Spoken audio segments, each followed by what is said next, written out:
Okay, get this. Deleting my dating apps because I want to meet someone the old-fashioned way. I get sacrificed to a monster to save my kingdom. He is the monster. Boom. How's that for a meet cute? Better than swiping right on Gary from accounting, right? Please don't tell me this is another one of your manifestos about... That's profoundly disturbing, and likely violates several HR policies, even hypothetical ones. What fresh hell is this from? This, my dear, is the sound of readers losing their minds over For the Wolf by Hannah Whitten. Welcome back to Heart Book Radio, the only book show that requires a safety word. Safety word, discourse. Anyway, For the Wolf, a dark fantasy debut, ostensibly a reimagining of Little Red Riding Hood, exploring themes of sacrifice, familial duty, and the encroaching wild. It posits a world where... Whoa, Professor Exposition. Reimagining, please. It's Beauty and the Beast if Belle had zero personality, and the Beast was literally made of wood, and needed a serious deep conditioning treatment, and way more blood. Like gallons. It draws on multiple folkloric traditions. The comparison is reductive. And frankly, your obsession with the Beast's hypothetical hair care regime is... Reductive. The main character, Red short for Redder, which sounds like a dragon name someone misspelled, is the sacrificial lamb sent into the spooky woods to appease the big bad wolf, who turns out to be, wait for it, a hot, broody dude chained to a sentient, bloodthirsty forest. If that's not Belle meets Edward Scissorhands, goth cousin, I don't know what is. Let's discuss Retellings. Readers seem sharply divided. Some see her as a figure of profound selflessness, embracing her fate to protect her sister and kingdom. Selfless? Are we reading the same book? The internet says she's TSTL, too stupid to live. Or, rather, too stupid to let anyone else live peacefully. Her defining character trait is terminal vagueness. She refuses to tell her twin sister Neve anything important. Oh, hey sis, the creepy religious cult manipulating you. Totally evil. Also, the monster I was sacrificed to is actually a misunderstood hottie and the forest eats people. But, you know, details. Her silence causes half the damn problems. She's like my friend Brenda who forgot to mention she double-booked us for brunch and her cousin's intervention. Chaos. Perhaps it's a manifestation of trauma? A misguided attempt at protection. Her actions, while frustrating, stem from a place of perceived necessity within the narrative's constraints. Perceived necessity? It's perceived idiocy. One reviewer nailed it. Her stupidity actually harms others, not herself. And don't get me started on Eamon the wolf.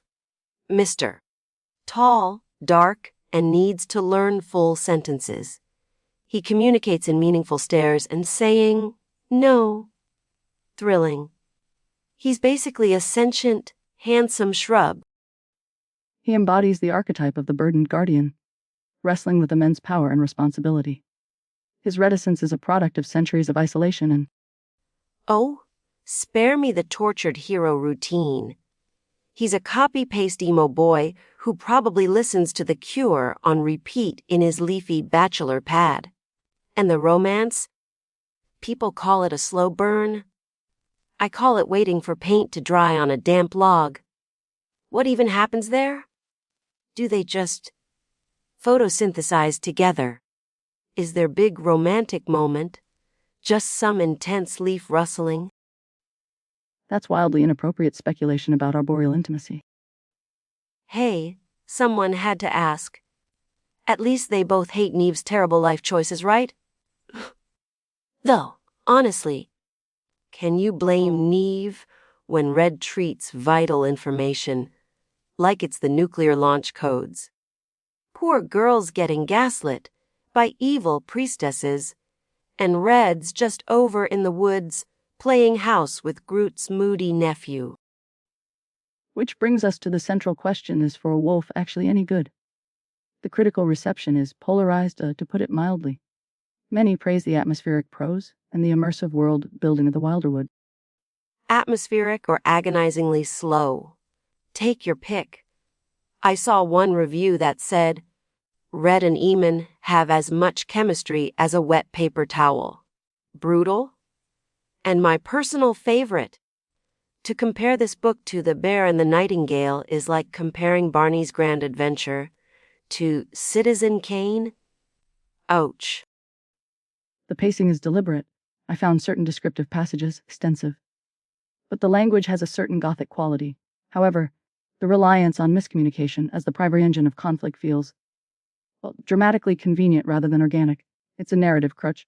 Remember when we discussed the gilded cage and you insisted the Duke's refusal to explain the curse was mysterious? Hey, that was different. That Duke had charisma. This Eamon guy just has bark. Although, I did get a fake listener email, probably from Gary in accounting. The creep asking, and I quote, if Eamon is part tree, does he get Dutch elm disease? Right, let's pivot. Some readers adore the monster boyfriend trope, the dark fairy tale aesthetic. They find the slow burn tension captivating. Okay, fine. The idea of a hot monster tree boyfriend, kinda intriguing. I'll give you that. Like that one reviewer said, what if you dated a tree but the tree was hot? It's absurd. I love it. But the execution here? Snoozeville. It's all heavy breathing and meaningful glances across mossy clearings. Give me some action. Some, I don't know, pollination. Please stop. The violence, however, is quite visceral. Blood, magic, gore. It earns its dark fantasy label in that regard. Yeah, the blood's good. Very messy. But then you get endless chapters of Red wandering around thinking angsty thoughts. If Red were a sandwich, what would she be? Oh, for heaven's sake. A tragedy wrapped in wilted lettuce served on stale bread. See, I said plain white bread, slightly damp. We almost agree. Okay, final verdict time. Let's rate this leafy melodrama. Using our patented, completely arbitrary scale, the frustrating character choices and reliance on contrived secrecy were significant drawbacks. But the world concept and potential, I give it 4 out of 9 unnecessary secrets kept from a sibling. Whoa, generous. I was bored, annoyed by Red, and wanted Eamon to just turn into firewood already. But the blood descriptions were decent, and the idea of a hot tree is funny. So, 3 out of 10 severed branches that should have been used to smack some sense into the characters. Insightful as ever. Join us next week, listeners, when we'll be dissecting the controversial new release. My roommate is a sentient mold spore and he stole my girlfriend. But also, maybe hot. Find out next time for Heartbook Radio. Don't touch that dial unless it's moldy.